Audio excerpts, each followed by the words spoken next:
Being a humanist to me means being a person that puts human beings first. Being a person that doesn't look at people in terms of their religions, in terms of their tribes, in terms of their races. A person who looks at people because they are human beings like you, and who puts their values, their interests, their purposes in life, about life and outlook first. It's being sociable. It's being a person concerned with human rights, a person concerned with the entire humanity, not in terms of their gender, not in terms of their tribes or backgrounds, but because they are humans and because you respect the values humans should stand for. Being a humanist in Uganda is quite a challenge, especially because being humanist is also equated to being an unbeliever. Because a humanist, apart from putting people first, at the same time, you don't promote any gods. I'm in a country where people are extremely religious, extremely superstitious. People believe in all sorts of gods. People believe in all sorts of myths and superstitions. So a humanist in Uganda is looked as an infidel by some people, is looked as a satanist by some other people, is looked as a pagan. There are dangers involved.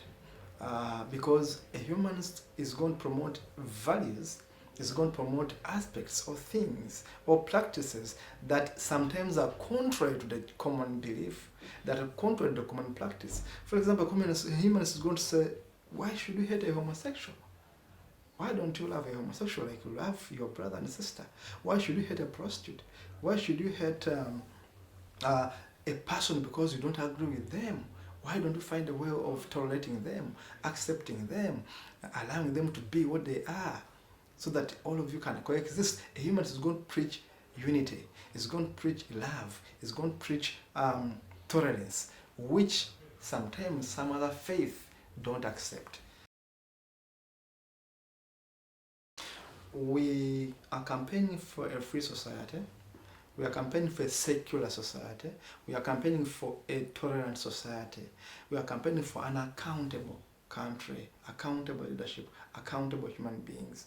We are campaigning for a society that puts critical thinking first, not gods first, not faith first, not superstitions first. So these are things we campaign for. An open society, a society that accommodates, that is tolerant for each and every person, including human rights. The right of women to inherit land in my country, the right of women to not to go under female genital mutilation, for example, the right of prostitutes to have rights to negotiate safe sex, to use condoms. One of our targets has been to teach people to be tolerant with homosexuals in my country. I live in a country and much of Africa where homosexuality is criminal. And even supporting the rest of homosexuals is criminal. We have been able to fight the anti-homosexual law, which became an act a few years ago in my country. We are able to go to parliament with other actors, and we campaigned against the law, and the law was quashed about 3 years ago in Uganda. We have been able to campaign for secular education in our country by opening up the first humanist schools in Africa. We have over 13 humanist schools in Uganda where we are teaching children religion because it's compulsory, but also critical thinking as part of the menu, so that they are having a balanced kind of view in terms of education. Once people are informed from the ground, from the grassroots, they'll be able to empower themselves through poverty.